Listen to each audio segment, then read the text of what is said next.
ओम शांति।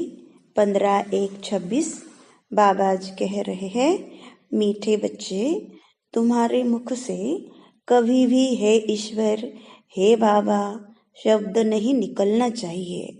यह तो भक्ति मार्ग की प्रैक्टिस है।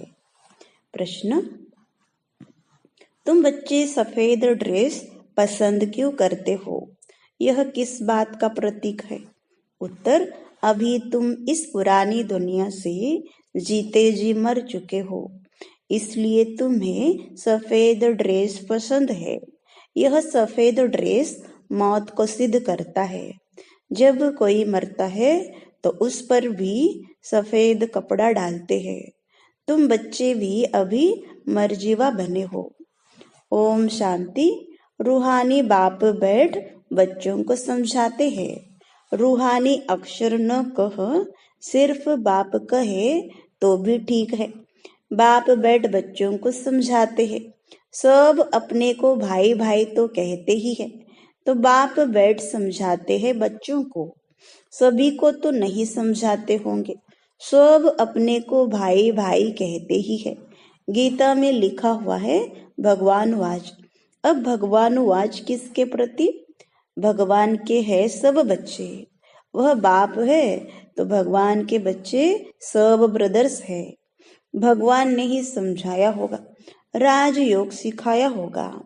अभी तुम्हारी बुद्धि का ताला खुला हुआ है। दुनिया में और किसी के भी ऐसे ख्यालात नहीं चल सकते। जिन जिन को संदेश मिलता जाएगा वह स्कूल में आते जाएंगे, पढ़ते जाएंगे, समझेंगे। प्रदर्शनी तो देखी, अब जाकर कुछ ज्यादा सुने। पहली मुख्य बात है ज्ञान का सागर पतित पावन गीता ज्ञान दाता शिव भगवान वाच। पहले उनको यह पता पड़े कि इन्हों को सिखलाने वाला अथवा समझाने वाला कौन है। वह सुप्रीम सोल ज्ञान का सागर निराकार है।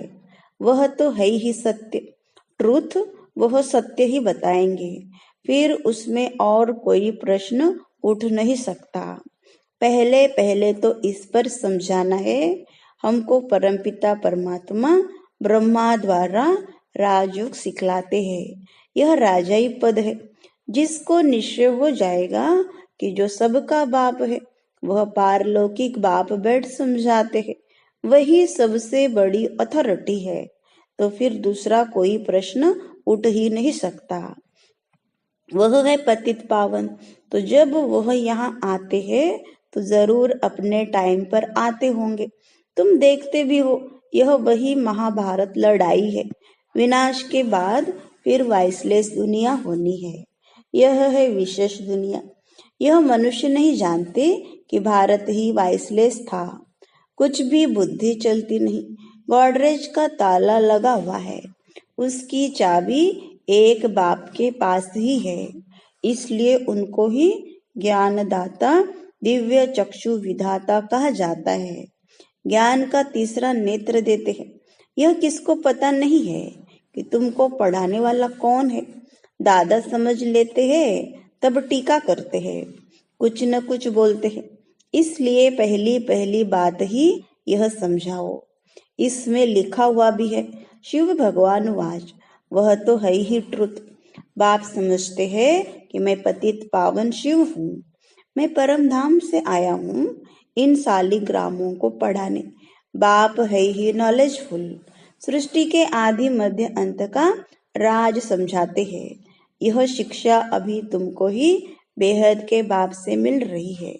वही सृष्टि के रचयिता है। पतित सृष्टि को पावन बनाने वाले हैं। बुलाते भी है, हे पतित पावन आओ। तो पहले उसका ही परिचय देना है। उस परमपिता परमात्मा के साथ आपका क्या संबंध है? वह है ही सत्य। नर से नारायण बनने की सत्य नॉलेज देते हैं। बच्चे जानते हैं बाप सत्य है, बाप ही सचखंड बनाते हैं। तुम नर से नारायण बनने यहाँ आते हो। बैरिस्टर पास जाएंगे तो समझेंगे हम बैरिस्टर बनने आए हैं। अभी तुमको निश्चय है कि हमें भगवान पढ़ाते हैं। कई निश्चय करते भी है, फिर संशय बुद्धि हो जाते हैं। तो उनको सब मनुष्य कहते हैं, तुम तो कहते थे भगवान पढ़ाते हैं, फिर भगवान को छोड़ क्यों आए हो? संशय आने से ही भागंती हो जाते हैं, कोई न कोई विकर्म करते हैं। भगवान आज काम महाशत्रु है, इन पर जीत पाने से ही तुम जगत जीत बनेंगे। जो पावन बनेंगे वही पावन दुनिया में चलेंगे। यहाँ है ही राजयोग की बात, तुम जाकर वहां राजाई करेंगे। बाकी जो भी आत्माएं हैं वह अपना हिसाब किताब चुकता कर वापिस अपने घर चली जाएंगी। यह कयामत का समय है। अब यह बुद्धि कहती है सतयुग की स्थापना जरूर होनी है। पावन दुनिया सतयुग को कहा जाता है। बाकी सब मुक्ति धाम में चले जाएंगे, उनको फिर अपना पार्ट रिपीट करना है। तुम भी अपना पुरुषार्थ करते रहते हो पावन बन और पावन दुनिया का मालिक बनने के लिए। मालिक तो सब अपने को समझेंगे ना, प्रजा भी मालिक है। अभी प्रजा भी कहती है ना हमारा भारत। बड़े से बड़े मनुष्य सन्यासी आदि भी कहते हैं हमारा भारत। तुम समझते हो इस समय भारत में सभी नरकवासी है। अभी हम स्वर्गवासी बनने के लिए यह राजयोग सीख रहे हैं।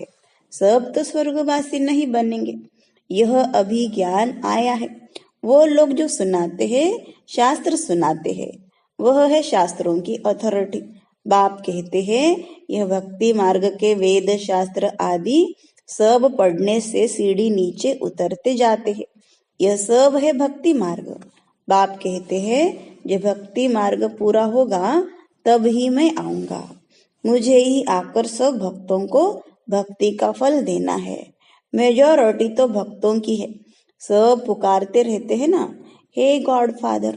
भक्तों के मुख से ओ गॉड फादर, हे भगवान जरूर निकलेगा। अब भक्ति और ज्ञान में तो फर्क है। तुम्हारे मुख से कभी हे ईश्वर, हे भगवान यह अक्षर नहीं निकलेंगे। मनुष्यों को तो यह आधा कल्प की प्रैक्टिस पड़ी हुई है। तुम जानते हो वह तो हमारा बाप है। तुमको हे बाबा थोड़े ही करना है। बाप से तो तुमको वर्षा लेना है। पहले तो यह निश्चय है कि हम बाप से वर्षा लेते हैं। बाप बच्चों को वर्षा लेने का अधिकारी बनाते हैं।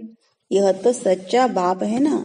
बाप जानते हैं यह हमारे बच्चे हैं, जिन्हों को हम ज्ञान अमृत पिलाए, ज्ञान चिता पर बिठाए, घोर नींद से जगाए स्वर्ग में ले जाता हूँ। बाप ने समझाया है आत्माएं वहाँ शांति धाम और सुखधाम में रहती है। सुखधाम को कहा जाता है वाइसलेस वर्ल्ड। संपूर्ण निर्विकारी देवताएं है ना, और वह है स्वीट होम। तुम जान गए हो कि हमारा होम वह है। हम एक्टर्स उस शांति धाम से आते हैं यहाँ पार्ट बजाने। हम आत्माएं यहाँ के रहवासी नहीं है। वह एक्टर्स यहाँ के रहवासी होते हैं, सिर्फ घर से आकर ड्रेस बदलकर पार्ट बजाते हैं। तुम तो समझते हो हमारा घर शांति धाम है, वहां हम फिर वापस जाते हैं। जब सभी एक्टर्स स्टेज पर आ जाते हैं तो फिर बाप आकर सभी को ले जाएंगे। इसलिए उनको लिफ्टर गाइड भी कहा जाता है। दुख हरता सुख करता है तो इतने सब मनुष्य कहाँ जाएंगे? विचार करो, पतित पावन को बुलाते हैं किस लिए? अपनी मौत के लिए। दुख की दुनिया में रहने नहीं चाहते हैं, इसलिए कहते हैं घर चलो। यह सब मुक्ति को ही मानने वाले हैं। भारत का प्राचीन राजयोग कितना मशहूर है। विलायत में भी जाते हैं प्राचीन राजयोग सिखलाने। वास्तव में हठी योगी तो राजयोग जानते ही नहीं, उन का योग ही रॉन्ग है। इसलिए तुम्हें जाकर सच्चा राजयोग सिखाना है। मनुष्यों को सन्यासियों की कफनी देख उन को कितना मान देते हैं। बौद्ध धर्म में भी सन्यासियों को कफनी पहनी हुई देख उनको मानते हैं। सन्यासी तो बाद में होते हैं। बौद्ध धर्म में भी शुरू में कोई सन्यासी नहीं होते हैं। जब पाप बढ़ता है धर्म स्थापन होता है। शुरू में तो वह आत्माएं ऊपर से आती है, उनकी संख्या आती है। शुरू में सन्यास सिखलाकर क्या करेंगे? सन्यास होता है बाद में। यह भी यहाँ से कॉपी करते हैं। क्रिश्चियन में भी बहुत है जो सन्यासियों का मान रखते हैं। कफनी की जो पहरवाइश है वह हठयोगियों की है। तुमको तो घर बार छोड़ना नहीं है, न कोई सफेद कपड़े का बंधन है, परंतु सफेद अच्छा है। तुम भट्टी में रहे हो तो ड्रेस भी हो गई है। आजकल सफेद बहुत पसंद करते हैं। मनुष्य मरते हैं तो भी सफेद चादर डालते हैं। तुम भी अभी मर्जीवा बने हो तो सफेद ड्रेस अच्छी है। तो पहले कोई को भी बाप का परिचय देना है। 2 बाप है, यह बातें समझने में टाइम लेते हैं। प्रदर्शनी में इतना समझा नहीं सकेंगे। सतयुग में होता है 1 बाप। इस समय तुमको 3 बाप है, क्योंकि भगवान आते हैं प्रजापिता ब्रह्मा के तन में। वह भी तो बाप है सबका, लौकिक बाप भी है। अच्छा, अब तीनों बाप से ऊंच वर्षा किसका? निराकार बाप वर्षा कैसे दे? वह फिर देते हैं ब्रह्मा द्वारा। इस चित्र पर तुम बहुत अच्छी रीति समझा सकते हो। शिव बाबा निराकार है और यह है Prajapita Brahma Adidev, great great grandfather. बाप कहते हैं मुझे शिव को तुम ग्रेट ग्रेट ग्रैंडफादर नहीं कहेंगे, मैं सभी का बाप हूँ। यह है प्रजापिता ब्रह्मा। तुम हो गए सब भाई बहन। भले स्त्री पुरुष है, परंतु बुद्धि से जानते हैं हम भाई बहन है। बाप से वर्षा लेते हैं। भाई बहन आपस में क्रिमिनल असॉल्ट कर न सके। अगर दोनों की आपस में विकारी दृष्टि खींचती है तो फिर गिर पड़ते हैं, बाप को भूल जाते हैं। बाप कहते हैं तुम हमारा बच्चा बन फिर मुंह काला करते हो। बेहद का बाप बच्चों को बैठ समझाते हैं, तुमको यह नशा चढ़ा हुआ है, जानते हो गृहस्थ व्यवहार में भी रहना है, लौकिक संबंधियों को भी मुंह देना है, तोड़ निभाना है। लौकिक बाप को तो तुम बाप कहेंगे ना, तुमको तो उनको तो तुम भाई नहीं कह सकते हो। ऑर्डिनरी में बाप को बाप ही कहेंगे। बुद्धि में है यह हमारा लौकिक बाप है, ज्ञान तो है ना। यह ज्ञान बड़ा विचित्र है। आजकल करके नाम भी ले लेते हैं, परंतु कोई विजिटर आदि बाहर के आदमी के सामने भाई कह दो तो वह समझेंगे इनका माथा खराब हुआ है। इसमें बड़ी युक्ति चाहिए। तुम्हारा गुप्त ज्ञान है, गुप्त संबंध है, इसमें बड़ा युक्ति से चलना है। लेकिन 1-2 को रिगार्ड देना अच्छा है, लौकिक से भी तोड़ निभाना है। बुद्धि चली जानी चाहिए ऊपर। हम बाबा से वर्षा ले रहे हैं, बाकी चाचे को चाचा, बाप को बाप कहना पड़ता है। बाप को बाप कहना पड़ेगा। जो बीके नहीं बने हैं तो वह भाई बहन नहीं समझेंगे। जो ब्रह्मा कुमार कुमारियां बने हैं वही इन बातों को समझेंगे। बाहर वाले तो पहले सुनकर चमकेंगे। इसमें समझने की बड़ी अच्छी बुद्धि चाहिए। बाप तुम बच्चों की विशाल बुद्धि बनाते हैं। तुम पहले हद की बुद्धि में थे, अब बुद्धि चली जाती है बेहद में। हमारा वह बेहद का बाप है। यह सब हमारे भाई बहन है। बाकी संबंध में तो बहू को बहू, सासू को सासू ही कहेंगे, बहन थोड़े ही कहेंगे। आते तो दोनों है। घर में रहते भी बड़ी युक्ति से चलना होगा। लोक संग्रह को भी देखना पड़ता है, नहीं तो वह लोग कहेंगे यह पति को भाई, सासू को बहन कह देते, यह क्या सीखते हैं। यह ज्ञान की बातें तो तुम ही जानो और न जाने कोई। कहते हैं ना तुम्हारी गति मति तुम ही जानो। अब तुम उसके बच्चे बने हो तो तुम्हारी गति मत तुम ही जानो। बड़ा संभल कर चलना पड़ता है, कहाँ कोई मुंझे नहीं। तो प्रदर्शनी में भी तुम बच्चों को पहले पहले यह समझाना है कि हमको पढ़ाने वाला भगवान है। अब बताओ वो कौन है? निराकार शिव या श्री कृष्ण। शिव जयंती के बाद फिर आती है श्री कृष्ण जयंती, क्योंकि बाप राजयोग सिखलाते हैं।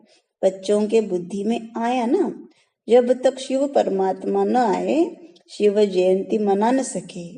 जब तक शिव आकर कृष्णपुरी स्थापन न करे तो श्री कृष्ण जयंती भी कैसे मनाई जाए। श्री कृष्ण का जन्म तो मनाते हैं परंतु समझते थोड़े ही है। श्री कृष्ण प्रिंस था तो जरूर सतयुग में प्रिंस होगा ना। देवी देवताओं की राजधानी होगी। सिर्फ एक श्री कृष्ण को तो बादशाही नहीं मिली होगी, जरूर कृष्णपुरी होगी ना। कहते भी है कृष्णपुरी और यह है कंसपुरी। कंसपुरी खत्म हुई फिर कृष्णपुरी स्थापन हुई। होती भारत में ही है, नई दुनिया में थोड़े ही यह कंस आदि हो सकते हैं। कंसपुरी कहा जाता है कलयुग को। यहाँ तो देखो कितने मनुष्य है। सतयुग में थोड़े होते हैं। देवताओं ने कोई लड़ाई नहीं की। कृष्णपुरी कहो या अथवा विष्णुपुरी कहो, दैवी संप्रदाय कहो, आसुरी संप्रदाय यहाँ है। बाकी न देवताओं और असुरों की लड़ाई हुई न कौरवों पांडवों की हुई। तुम रावण पर जीत पाते हो। बाप कहते हैं इन 5 विकारों पर जीत पहनो तो तुम जगत जीत बन जाएंगे। इसमें कोई लड़ना नहीं है। लड़ने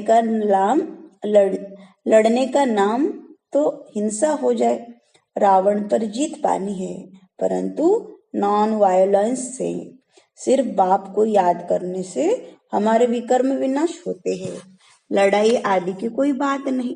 बाप कहते हैं तुम तमो प्रधान बन गए हो, अब फिर तुमको सतो प्रधान बनना है। भारत का प्राचीन राज्य मशहूर है। बाप कहते हैं मेरे साथ बुद्धि का योग लगाओ तो तुम्हारे पाप भस्म होंगे। बाप पतित पावन है तो उनसे बुद्धि योग लगाना है। अब तुम पतित से पावन बन जाएंगे। अब प्रैक्टिकल में तुम उनके साथ योग लगा रहे हो। इसमें लड़ाई की कोई बात नहीं है। जो अच्छी रीति पढ़ेंगे और बाप के साथ योग लगाएंगे वही बाप से वर्षा पाएंगे। अच्छा, मीठे मीठे सिखलते बच्चों प्रति माता पिता बाप दादा का याद प्यार और गुड मॉर्निंग। रूहानी बाप की रूहानी बच्चों को नमस्ते। हम रूहानी बच्चों की रूहानी बाप दादा को याद प्यार गुड मॉर्निंग और नमस्ते। धारणा के लिए मुख्य सार। पहली पॉइंट, भाई भाई की दृष्टि का अभ्यास करते हुए लौकिक बंधनों से तोड़ निभाना है। बड़ी युक्ति से चलना है। विकारी दृष्टि बिल्कुल नहीं जानी चाहिए। कयामत के समय संपूर्ण पावन बनना है। दूसरी पॉइंट, बाप से पूरा वर्षा लेने के लिए अच्छी रीति पढ़ाई करनी है और पतित पावन बाप से योग लगाकर पावन बनना है। वरदान, अपनी संपूर्णता के आधार पर समय को समीप लाने वाले मास्टर रचयिता भव। समय आपकी रचना है, आप मास्टर रचयिता हो। रचयिता रचना के आधार पर नहीं होते, रचयिता रचना को अधीन करते हैं। इसलिए यह कभी नहीं सोचो कि समय आप पे ही संपूर्ण बना देगा। आपको संपूर्ण बन समय को समीप लाना है। वैसे कोई भी विघ्न आता है तो समय प्रमाण आएगा जरूर, लेकिन समय से पहले परिवर्तन शक्ति द्वारा उसे परिवर्तन कर दो तो उसकी प्राप्ति आपको हो जाएगी। समय के आधार पर परिवर्तन किया तो उसकी प्राप्ति आपको नहीं होगी। स्लोगन, कर्म और योग का बैलेंस रखने वाले ही सच्चे कर्मयोगी हैं। ओम शांति।